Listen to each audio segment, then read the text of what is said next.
azala biso ntongo na lelo kati na sika oyo bapesi na biso ya matinee na lelo tokayebisa molimo santo na nzambe ntongo ya lelo ye nde aminomisa kusana ntongo ya lelo azala manifeste ntongo ya lelo ye nde aleka na kosalela biso oyo nyonso akoya kati na oyo esika molimo santo ye nde aleka molimo santo ye nde aopere na ntongo ya lelo tobondeli biso molimo santo ya nzambe na ntongo ya lelo na ntongo ya susu bonji ya molimo santo na nzambe merci pour la présence na yo lisusu kati na koesika molimo santo na nzambe tolobi bonji ya na ntongo ya lelo molimo santo na nzambe seja bem-vindo na ntongo ya lelo molimo santo na nzambe merci pour la présence na yo oyo kati na biso esika oyo molimo na nzambe yo nde lobela biso na ntongo ya lelo molimo santo na nzambe yo nde aka kosalela biso epuisama na ntongo ya lelo topamboli présence na yo présence na yo ezala tosali yo tolobisi chapin soyez les bienvenus moyebola molimo santo na nzambe tobi bondia na ntongo na lelo totimeke yo ndoza na biso totimeke yo ndoza kati na sikoyo na matine ya victoire elongo na yesu kristo aza mokonzi mpo mobekisi na biso yo oza déjà présent yango biso tolobi ozwa esika na yo yango biso tolobi osala oyo obongiseli biso na ntongo na lelo oyo planifie mpona kodelivre mpona kovisite osala yango tozondima à cause ya présence na yo esprit moko te koresiste na banzoto na biso à cause ya présence na yo duya moko te koopere kati na ntongo na lelo à cause ya présence na yo bavie ekozala délivre bavie ekozala sauve bavie ekozala visite na kombo na yesu. Merci Jésus. Jésus, merci Jésus, merci Jésus, merci Jésus, merci Jésus, alléluia, alléluia. Sois le pour, sois le pour, sois le pour, sois le pour, sois le pour, sois le pour, alléluia, alléluia. Amen. Porque eu penso merci. Oyo amonisi biso oyo ya lelo kasi place. Na mokanda na biso ya Somme chapitre 121 verset 1 ezoyebisa biso. Natondisami na esengo ntango bayebisi ngai tokende na ndako na nzambe. Bien-aimé zala na esengo mpo ete yo oye na ndako na nzambe. Zala na esengo parceke oye epai na moto te kasi oye epai na nzambe. Nzambe oyo apesaka elonga. Nzambe oyo apesaka solution na mitungisi na biso. Nzambe oyo apesaka kimia na mitema na biso. Nzambe oyo ayaka kobundela biso na bitumba nyonso oyo eyebaka na kotelemela biso. Yango na ntongo ya lelo totondisa na mesengo parceke toye epai na ye. Toye epai ya Nzambe oyo aza likolo na nyonso. Toye epai na Nzambe oyo aza likolo ya milimo nyonso ekoki kovandela babomoi na biso. Ye nde aza mopesi na kimia, ye nde aza mopesi na solution. Yango na ntongo ya lelo tokei kopesa ye merci. Yebisa Nzambe, pesa Nzambe merci na oyo nyonso asaleli yo. Pesa ye merci po ete ye abateli yo. Mingi balukaki ata ntongo ya lelo bamona ata 5 heures ya pamba oyo ngai na yo tozwi, kasi bazalaki na ngolu wana te. Me ngai na yo Nzambe asali grâce toyeba lisusu okuta na kati na oyo esika na présence na ye. Yango tokei kopesa ye merci po ete ye aza malamu tobondeli na kombo ya Yesu. Nzambe na lo na Nzambe na likambo na ntongo ya lelo na ye koloba lisusu merci epai na yo papa. Papa merci po ete yo merci Seigneur po ete ntongo ya lelo namoni nimo eloko moko te nakoki kokobalisa yo. Yawe na lola oyebi kosalela susu Yawe miso efungwama mpona koya kati na oyo esika. Papa kombi oyo balukaki ata ntongo ya lelo Nzambe ngai nazwi ngolu Nzambe komona ata ntongo ya lelo. Papa yango nazoloba merci. Merci Seigneur po ete yoza malamu. Merci pour la bonne yo. Au battre la kinga, au battre les libota nanga. Au battre les peuple, au battre les libota nanga. Zamboni na to zambe to futia na nini to ebaki na kofuta po te pema na bongo Yesu. Kasi pona bolingo na yo Yesu. Bolingo na yo zali korona yo papa. Yango na lobi merci na tongo ya yo. Merci papa pour Samaram. Merci le Saint Yahweh soit le kumukweto Samaram. Soit le kumukweto mon côté azali kola yo. Mosusu ya kokoba salo zambe na yo azali. Soit le kumu Yahweh. Soit le kumu Yahweh. O Samaram Yahweh na ngale. Mama musasa bomo ite. Bolingo na yo zali subale. Olala ki na kola kufizambe. Kasi yo zala ki pona kobate pona kobate. Yango to merci. Merci Seigneur. Merci.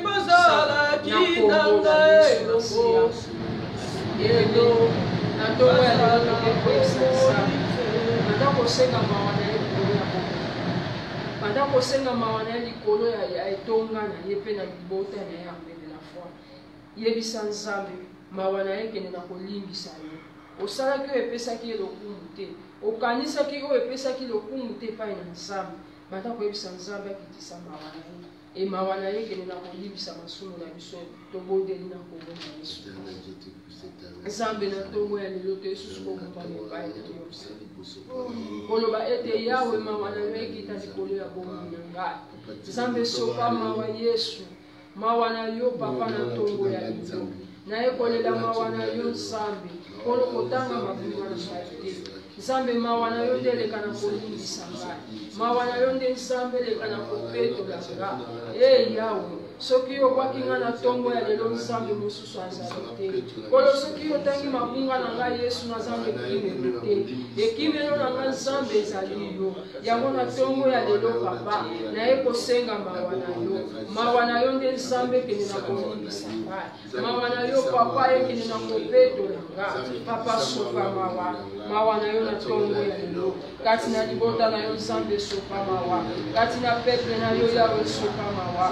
Sopa mawana yo kati na esika oyo yawe. Mawana yo mumela kati na biso. Mawana yo papa yo mumela kati na biso. Sambe mawana yo. Ekolela miséricorde na yo. Ekende na kolimbisa mabe na ngai. Ekende na kolimbisa masumu na ngai yawe. Papa sopa mawa. Yawe sopa mawa. Tongo ya lelo na ekolela mawana yo. Tongo ya lelo na ekosenga mawana yo. Papa sopa mawana yo. Mawana yo nzambe. Mawana yo santo. Sopa mawana yo. Zambe kotika ngai. Nasina ekolela mawana yo. Mawana yo kende na kolimbisa ngai. Yoso nasalaki epesa biso oyo nayebaki na kokanisa etongola kiti ya mokonzi na yo. Zambe na tongo ya lelo. Nayekosenga mawana yo. Na tongo ya lelo. Nayekolela miséricorde na yo. Papa sopa mawa. Yawe sopa mawa. Mawana yo Yesu. Yondeleka na kolimbisa ngai. Yondeleka na kolimbisa ngai yawe. Nayekolela mawana yo. Mawana yo nzambe. Papa sopa mawa. Yawe sopa mawa. Mawana yo Yesu. Mawana yo Yesu. Na tongo ya lelo.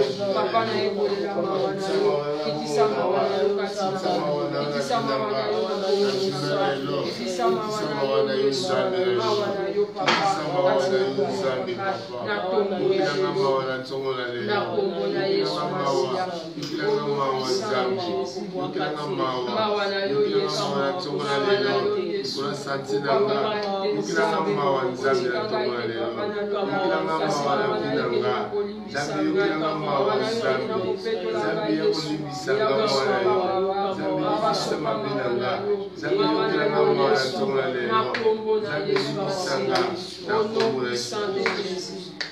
Bien-aimé, tout combien on doit adorer Nzambe biso.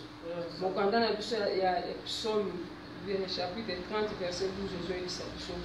Por isso não ficarei calado, mas cantarei e louvarei a ti, o Senhor, e tu és o meu Deus. Eu te darei a graça para sempre. Amém. Mokanda na biso ya Psaume ezoyebisa biso. nakokanga monoko na ngai te nakoyemba mpe nakokumisa yo nsambi na ngai e nakorendre grâce epai na yo bien aimé na ntongo ya lelo banda kotombola nsambi banda kokumisa nsambi wana na bolamu nyonso azosala kati na bango na bolamu nyonso azosala kati na libota banda kotala nini oyo nzambe asaleli yo pendant semaine mobimba tozalaki ana semaine nzambe ayebaki na kokangola biso nzambe ayebaki kopesa solution na mitungisi na biso nzambe ayebaki koya na kimia esika kimia ezalaki te nzambe ayebaki na koya na elonga esika bitumba etelemelaki biso banda kotombola ye yebisa ye na tomboli yo na tombola lelo nazotombola yo likolo ya milimo nyonso milimo oyo eyaka kokanga loba na tomboli yo likolo ya milimo wana na tomboli yo likolo ya bablokage na tomboli yo likolo ya nyonso oyo eza ya lelo te na tombo ya lelo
Papa, merci. Merci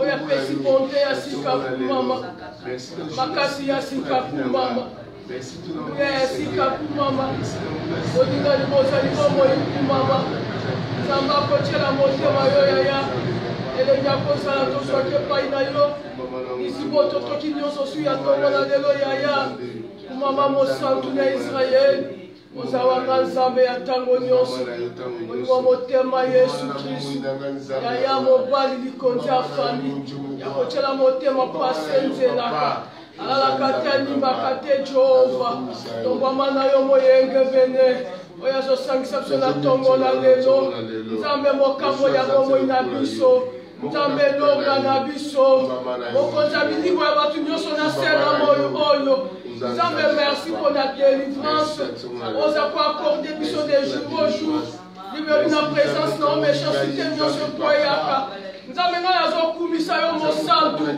ozozongisa basantu na bokambolami oyo nyonso ezalaki baméchanceté ya baesprit méchant oyo nyonso ezali baméchanceté ya baesprit ya famille méchanceté ya baesprit ezwi ya koappauvrir ezwi ya kokausa ezwi ya koluka makambo ya makasi nzambe oyo ozokambola biso mokambola ya israele oza mokambola ya armée de la foi mokambola ya israele oza mokambola ya basantu oyo bazokata kongi nzambe na bongo mpona kokoluka yo yango bakende misala bakomprendre ke esengeli babelela nzambe na lola bamoni balini te batiki bana nzambe baye epai na yo mokamboli topesi yo merci parce qu'on a quelque chose ya malamu susu kosalela biso na ntongo na lelo yango totombola likolo na nyonso totombola likolo ya bitumba nyonso elata bomoi na biso totombola likolo ya milimo nyonso ezotumisa bafi na biso totomboli elobe mobali totomboli okositani mota na yuda totomboli okola na bilembo nzambe aza na maloba na suka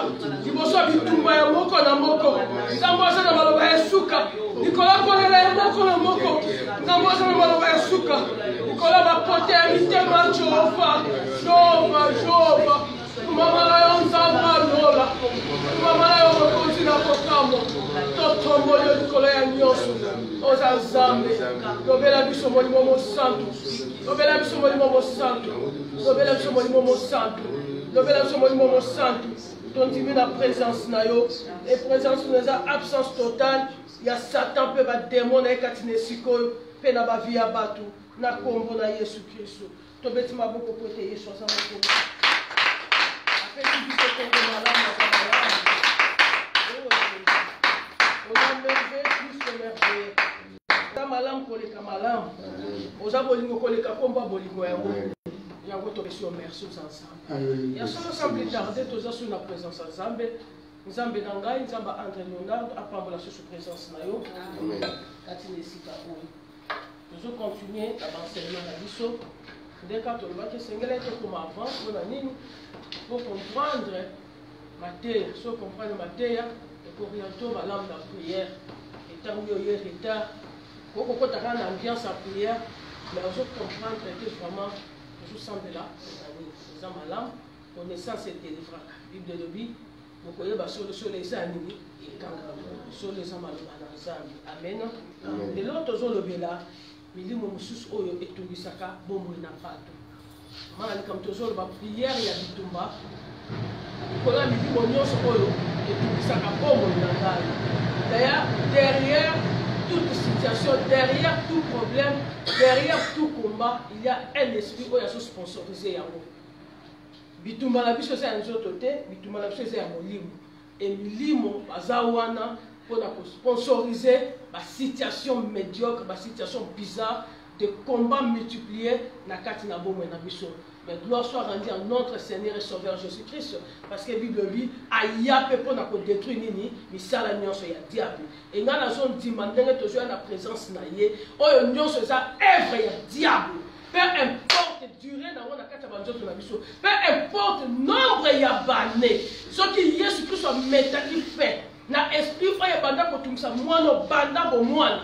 Papa na lobi banda bo mwana. Milimo oyo etungisaka ye ebwakake na moto ebwakake na mai biso mpe ata milimo ekota biso na libumu ya bamama ekota biso bandabo mwana mais cette fois-ci eza séparation na milimo wana nayoki amene na yo te eza séparation na milimo wana ezotika biso Jésus a coordonné et libéré ma vie na biso. Jésus a coordonné tous à la libérer. Jésus a coordonné pour tous à la affranchir. Au nom de Jésus. Et là, tous les esprits qui activent la pauvreté. Milimo est active la pauvreté na kati na bomo na bato. Manade, t'assois pour favor. Ma milimo oyo est active pauvreté, la kati na bomo na bato.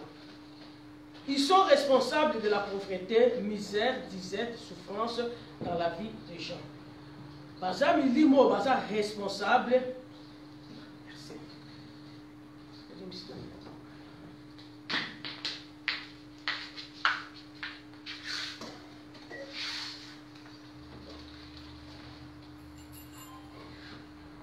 Baza milimo baza responsable. Il y a pauvreté, misère, disette, la souffrance, la carte na bomo na bato. Nzambe akeli mutu pour la vie abondance. Nzambe akeli yo pour la vie à misère te. Nzambe akeli yo pour la vie à souffrance te. Nzambe akeli yo pour la pauvreté. Alors nous créons l'homme à notre image. Nous avons une image en Nzambe, la ressemblance en Nzambe pour refléter gloire na ye na sena moi.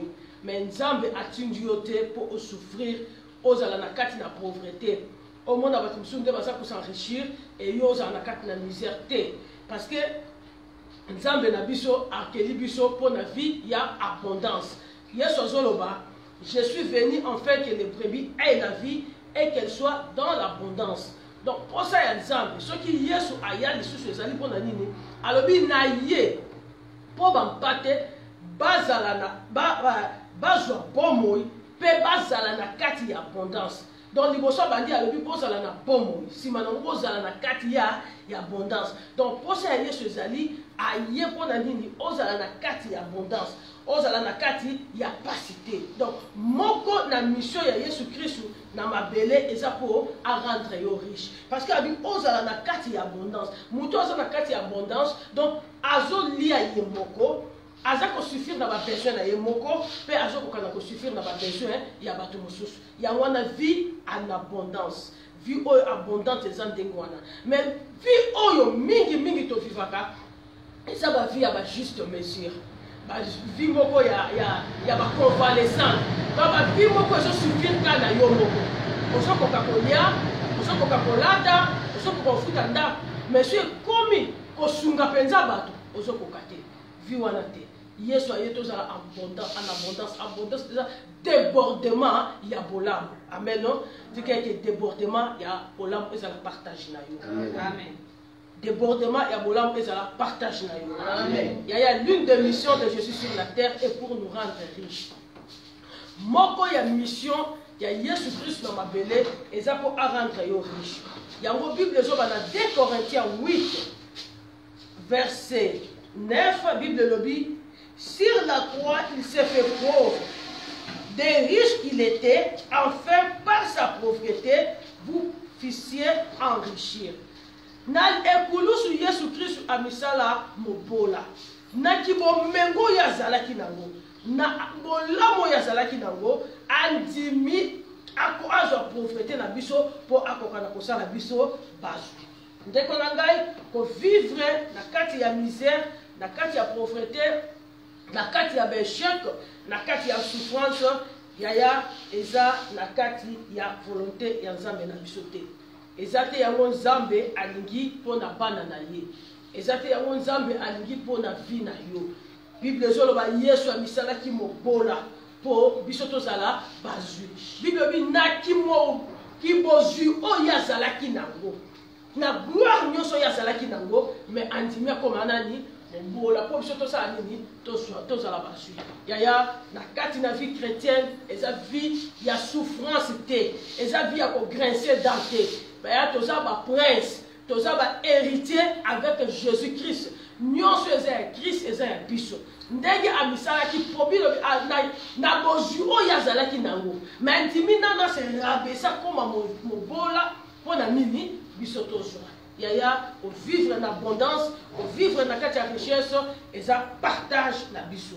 Nzambe alingi te tozala na kati na kolela. Nzambe alingi te bana na ba kokana ko souffrir. Le preuve année à promettre biso na malobane na 3 Jean 2 à l'obi bien-aimé, je souhaite que tu prospères à tous égards. Yaya Nzamba dit prospérer à tous égards. Donc et ça quand demander sur bi que ayo ko sa vie en abondance. On se comprend. Tous égards donc même union soit vie na yo, papa j'ai dit il faut prospérer. Amen. Donc même union soit la vie na yo et sengeli au prospérer. Donc na gauche na zo prospérer. Attends na teki ma ya pambo na ça ni na prospérer. Attends na teki ka bataba bani ba savonnette na ko prospérer. Attends na teki moi ba parfait na ko prospérer. Na teki moi bilamba na ko prospérer. Donc tous égards nzabangi prospérité. Donc souhait Nzambe est que tu sois béni financièrement. Souhait Nzambe c'est que osala béni financièrement. Un homme béni financièrement, la pauvreté, la misère est loin de sa vie. Moutou azab béni financièrement. Est-ce que tu sur la pauvreté?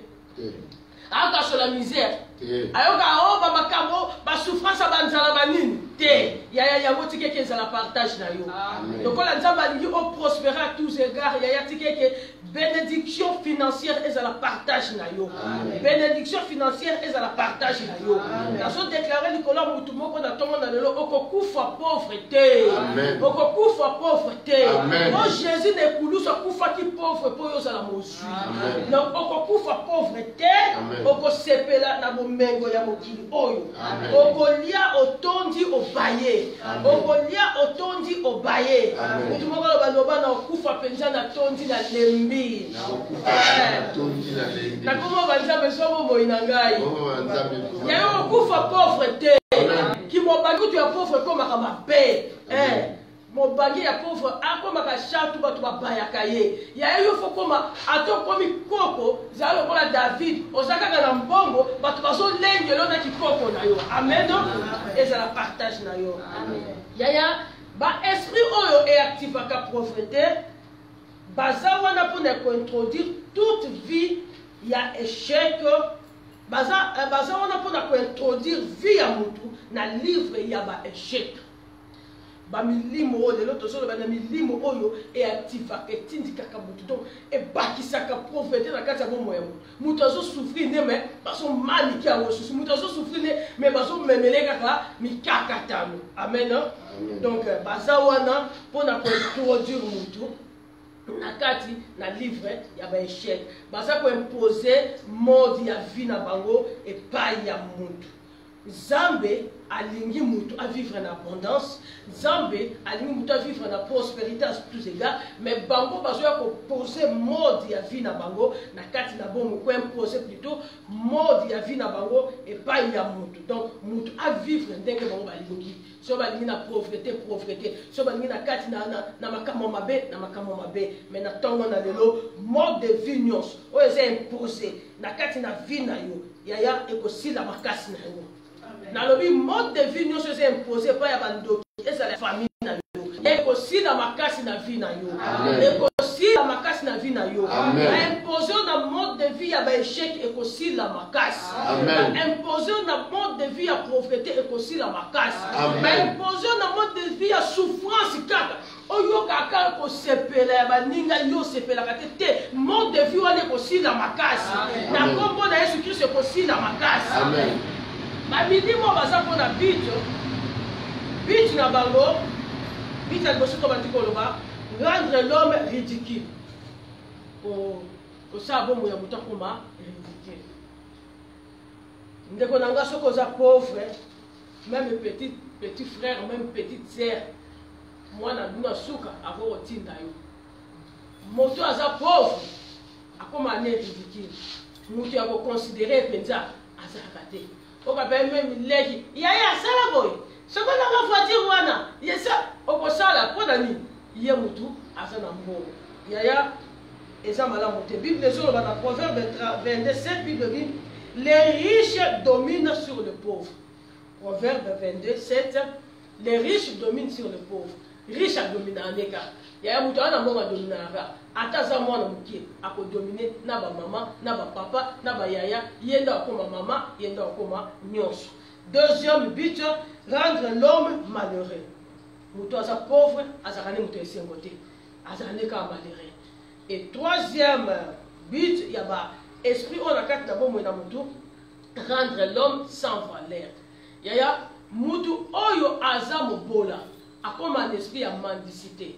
Komandia kosenga erno ya esi sa mutu valeur eza boyete ya atoza ki licencié atoza ki gradué atoza médecin atoza ya soko za pauvre ya mo fuko ni na pauvreté loba na linga pauvreté te na lingi ki mobola te ya okoma sans valeur dozo mona penza ki tamsoko oke pa camarade na obotanga kinaye lokolo za na nini te oyebi ke osenga ya akotina na misala ko otinda yote pona ni ok kosenga donc si ça mutu valeur même na bandeko na ye donc et si ça kaka valeur but ya ba esprit ezali mutu asila valeur.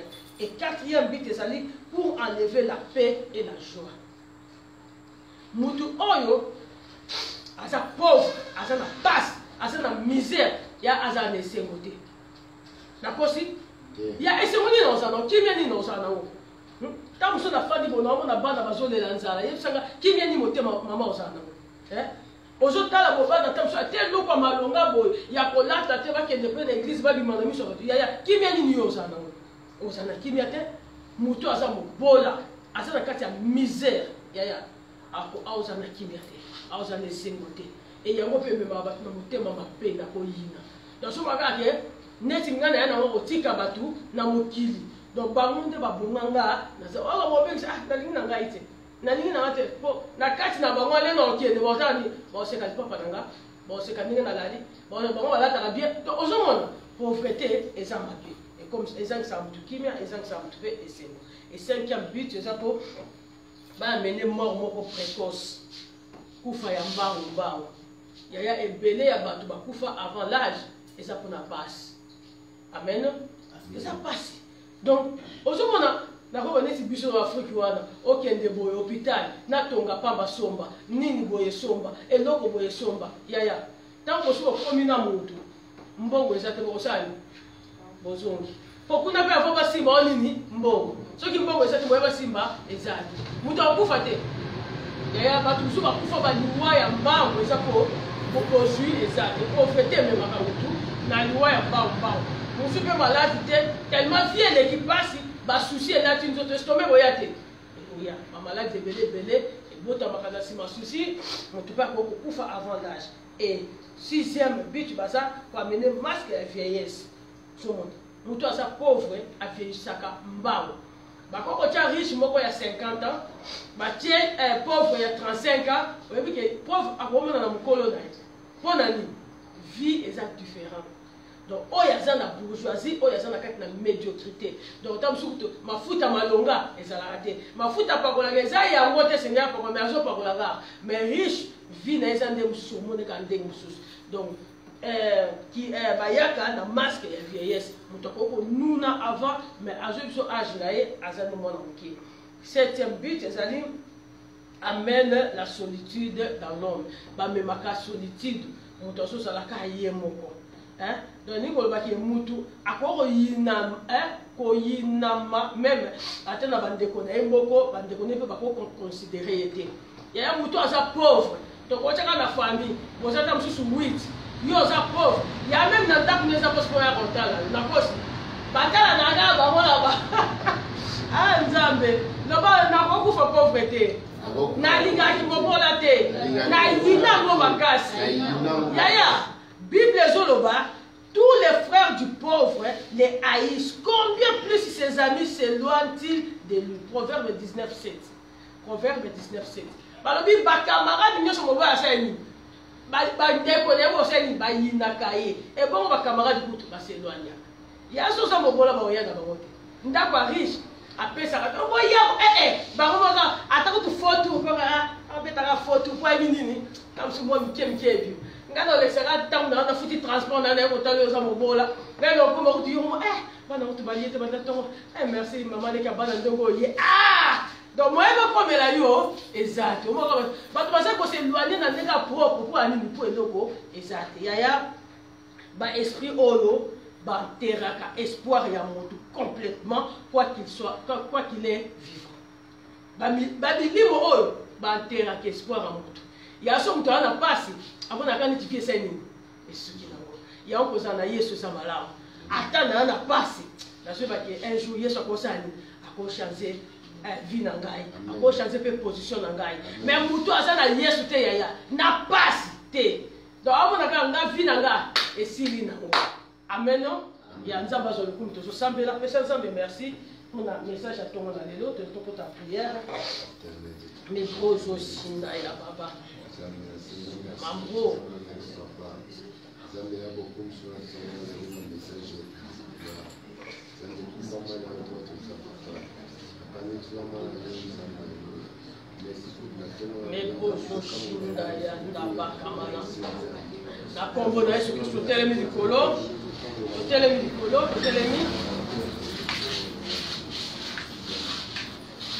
Baba molimo mo santo. Molimo a délivrance. Délivrer ngai. Contre l'esprit nyonso. Oye bakisaka. Souffrance na vie na ngai. Oye bakisaka. Béchec na vie na ngai. Oye bakisaka. Pauvreté na vie na ngai. Oh Saint-Esprit. Délivrer ngai. Nazana mosusu te. Kaka yo. Molimo délivrance. Délivrer ngai. Na tongo na lelo. Na ina présence ensemble. Faut yo délivrer ngai. Na milimo nyonso. Oye bakisaka passe. Oye multipliaka passe. Na kati ya vina ngai. Aujourd'hui ça molimo mo centre a détruit pouvoir nyonso. Oye sponsorisaka. Pouvoir nyonso oye sponsorisaka. Pauvreté na kati na bomo ina yo. Ya eza na milimbo oye ya kezo. Donc biso penza toza wana po ya nyoko makaka. Ya ba milimbo wana. Oye sponsorisaka. Puissance nyonso sorcellerie. Oye sponsorisaka. Passe na kati na bomo ina yo. Yebso monimo mo santo détruit en autre sambe. Alléluia. Éternel Dieu tout-puissant, éternel des armées, Saint-Esprit de Dieu, ton nom est notre béni. Sorcellerie, non, c'est ça, sponsorisé. Prophète, non, c'est ça, sponsorisé. La sorcellerie a famille la vie. Yaya, moi, je me sens dans le vie. Oui, quand on a fait des gloires, mon livre de délivrance,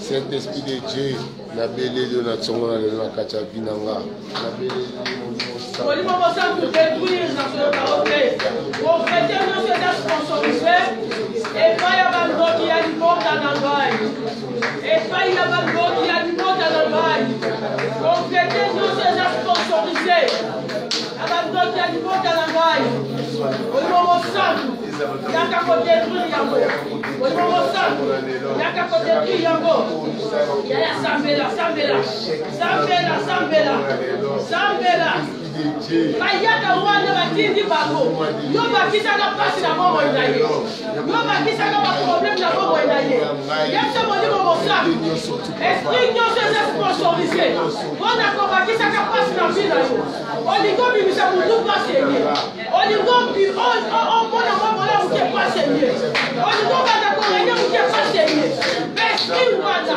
oyo ezo sponsorisé pasi na kati ya vi na yo olingo mosaku détruire yango olingo mosaku détruire yango olingo mosaku détruire yango ekososhinga ya baba ekeyenda bakakana otonde loba na lisungia molimo mosantu na lisungia molimo santu nazo lié et nazo chassé parole nyonso négative oyo renforcaka prophète na kati ya bomoi na ngai maloba nyonso ya mabe oyo renforcaka prophète na kati ya bisala maboko na ngai na kati ya baprojet na ngai alelanda kolie mpe bengana wa mosika bomoi na yo naloba nyonso baloba papa maloba nyonso famille baloba bango babonga te bakozala fo asi bakoma na bino bakabi maloba wana yango eroforsa maloba eza na nguya moto okokufa na ye mais soki esakaki bango bakozaka na pasi bakosimba mbongo te e maloba ane bazali korenforsaka pasi na kati ya fika yo bandakoliye yango chase yango musika na commerce na ngai musika na mbongo na ngai maloba nyonso oyo ezokoforce reflete souffrance na kati na bomoi na ngai ebebisama nazoliye yango nazochase yango na kinasanga nazochase yango na maboko na ngai nazochase yango na baproje na ngai maloba baloba yena lisoto bakosinga bakondo te maloba wana yango ezalaka ozalaka na swasi ekende mosika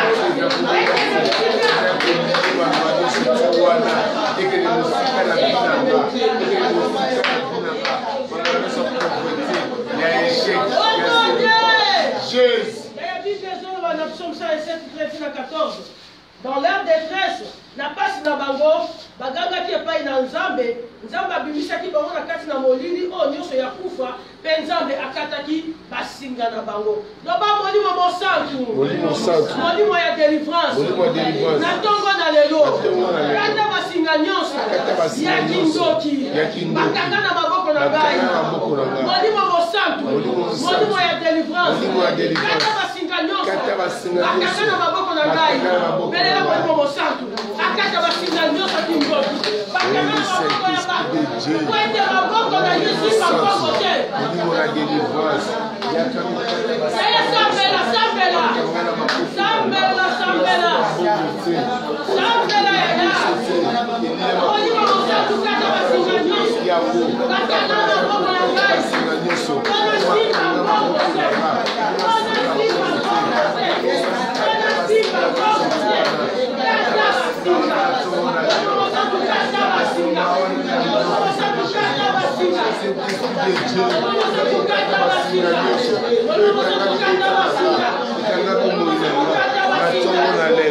Saint-Esprit de Dieu, Yabokata basinga nyonso, kata basinga nyonso, kanga binanga, liya binanga, papa yabokata au Saint-Esprit de Dieu, papa yabokata basinga nyonso kanga mabokulanga.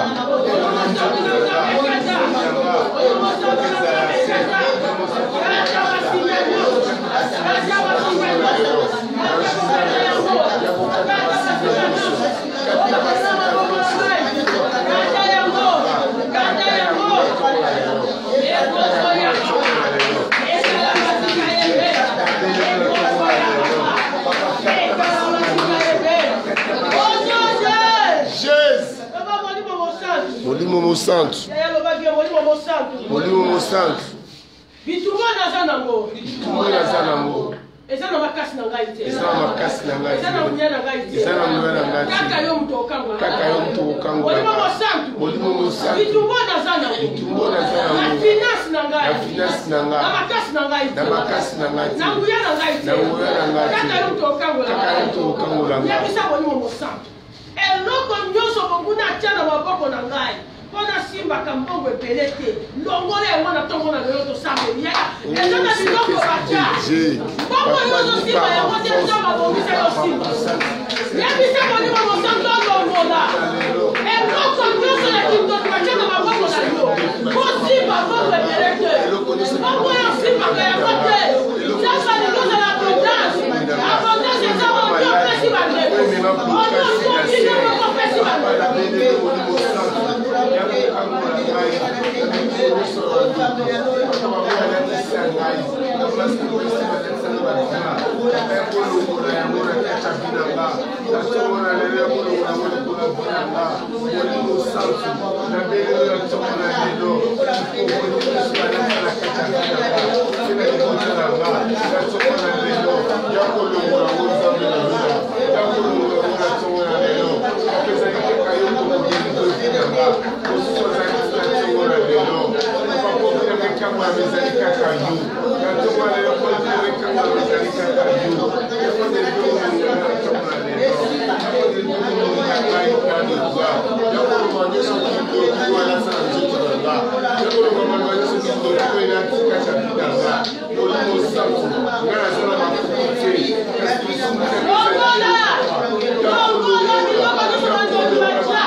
Mwana mwasi wana noko na bango akangaka mabala na bango.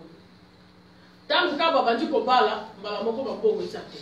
Soki ba kiepa mobala te mobala zena mbongo ezo sida. Pona nini? Lokola mabala efungwami aki asali nini akangi ba mbongo. Yaya, ozo kende ko sambela molimo mosantu kangola ngai. na singa nyonso ya profete ya libota na ngai soki basakrifia bambongo na biso na ntongo na lelo kangola ngai libere oyo yanga na vivre yango tosambeli na kombo na yesu kristo sambela yebisa bongosakutongoyango na liste wana longola kombo na ngai na liste esika balobaki parmi bobiba balobonga te nga nazozo kombo mosusu oyo yesu apesi ngai kombo libota te makila libota te longola ngai na liste wana ya profete ya libota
Voici, je vous ai donné le pouvoir de marcher sur les serpents et les scorpions et sur toute puissance de l'ennemi et rien ne pourra vous nuire. Yesu alobi tala na pesi bino bokonzi ya kotambola likolo ya nyoka likolo ya nkota likolo ya nguya nyonso ya moyini mpe eloko moko te ekosala bino mabe ya so oza mbongo no obimisa yango owentre yango tosala badeklaration likolo ya mbongo so oza mbongo obimisa mbongo owentre mbongo oboni mabe kosala kolela mbongo na eglise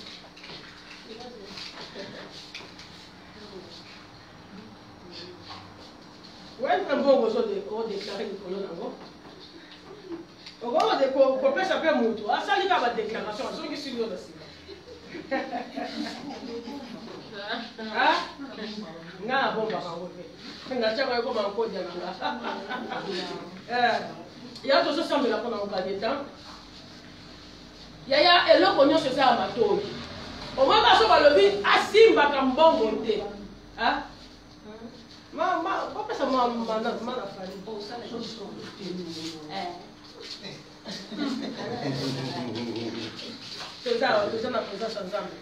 yaya libangi eyoka maloba ya nzambe montagne eyoka maloba yaya mai eyoka eloko nyonso eyokaka soki balobi kaka mbongo kima na maboko nde mbongo ese epe nini ekimi basimbaka mbongo te bokomi mpe bosimbaka mbongo te basimbaka suka $1000 omwa kaka suka $1000 yaya nalingi ozwa mbongo wana otya na mabele tozoniata yango tozosala badeklaration likolo ya mbongo wana yaya bandako yebisa mbongo okodomine ngai te me ngai nakodomine yo kobandaka kosala na service na ngai yaya yebisa mbongo soki oniati olobi oniati obi ndenge na niati yo ndenge ozala na se na ngai otika komatela nga te mpo nyokola kotambusa nga motu okozala nde na service na nga okosalela ngai tosambeli na kombo na yesu kristo sambela yaya sambela deklare likolo ya mbongo wana ekozoyanda bakamana mekana basika yebe okotikala jamai kodomine ngai okotikala jamai kozala mokonzi na ngai mbongo kozala na service na ngai mbongo kozala mowumu na ngai mbongo kozala esclave na ngai okoyoka solo na bouche na ngai okoyoka solo na konti ya banke na ngai okoyoka solo na saki na ngai mbongo kozala na service na ngai okokima ngai te okozala na ngai oza mosika na ngai te oza pembe na ngai oza mosika na ngai te oza pembe na ngai ozo yoka ngai banda lelo yoka ngai ngai nde yokolesele yo oza mowumu na ngai basala yoko oye koservi ngai ngana kolandala na yo te yoko kolanda ngai yoko koservi ngai na kongo na partout dans Ozana. Ya Ozana Kayote. On va berger nyonso na kosala. Na Ozana Kayote. Bomo to servir ngai. Ya wana so Ozana ya ko servir là. Ozana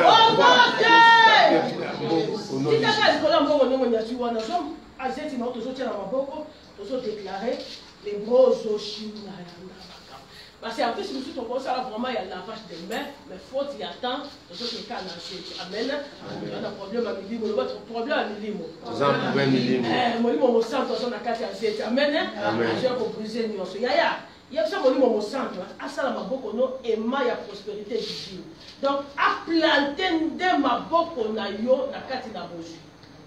Acha ema ya bozui na kati na maboko na ema ya nzambe boyebi ema c'est le ko ekolaka donc ce qui est ekole ya ezana maboko mususu mbongo efanda kate donc so mbongo ekei so mbongo ekei pona nini ya basi batoboli yango basi batiango na bisiko bako o batie pona nini muto a prospérité mais yebisa boli mo santo loba boli mo santo Natongo na lelo. Ema ya prospérité divine. Ema ya prospérité. Eza na planté na maboko na ngai. Ema ya prospérité divine. Ema ya prospérité. Eza na planté na maboko na ngai. Soki mbongo ina maboko oyo. Ema ekangi yango. Soki mbongo ina maboko oyo. Ema ya prospérité kangi yango. Eko glisete. Na ko perdre yango te. Na ko dépasser mon pecteur.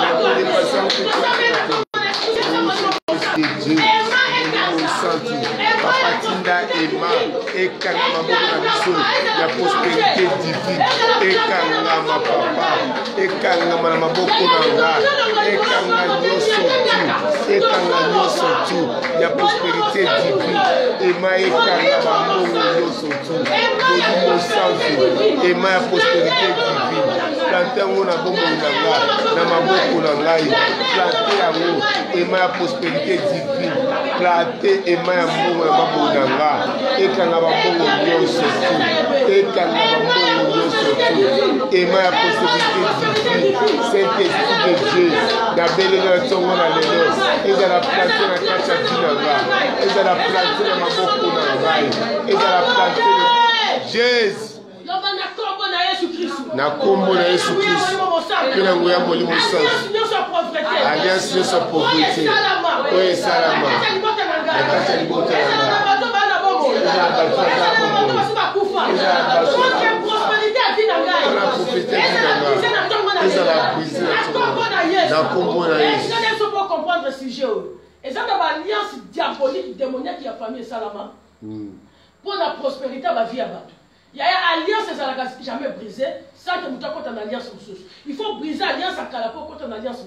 Et ça, dans la famille, nous avons une alliance qui est bonne alliance aussi dans mon côté. Famille, mon papa, mon abolé, il y a un bouton, mon alliance, on est continue.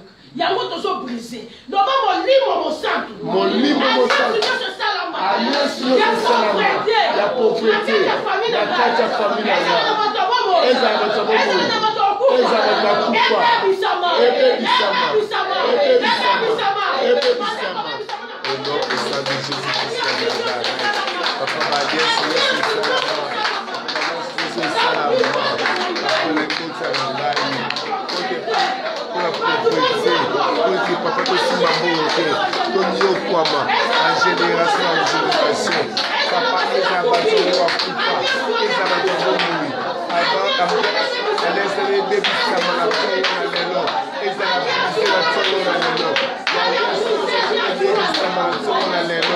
le nom puissant de Jésus, Saint-Esprit de Dieu, Papa, brisez ma liesse, soit dans la catapulation, ma liesse soit pauvreté, ma liesse soit un bon la biso, et qu'à la vie la biso, Papa, ils avaient un bon mot, ils avaient un coup fort, les mots de mon tata, les mots de mon maman là, les mots de mon akila, et la tombe fille, ma liesse soit aider Papa, la tombe la maison, ma liesse soit aider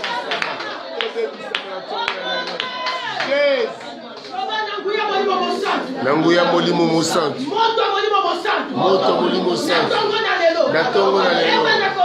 Eba na kobebisa. Amen.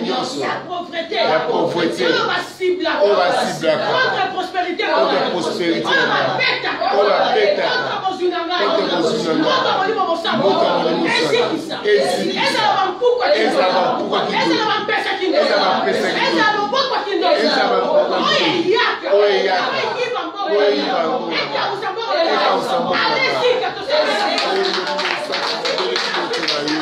Ndele moto nuna tomona lelo tokona kozikisa nyonso tu baame nyonso ya pauvreté baame nyonso ya mbuku oyo apesaka biso oyo bakokausa biso kokausa bakoko na biso osimaka mbongo te oyo biso batina bapuku batina bapese papa eza maboko ya kindoki papa ezika na tomona lelo moto na yo amokozikisa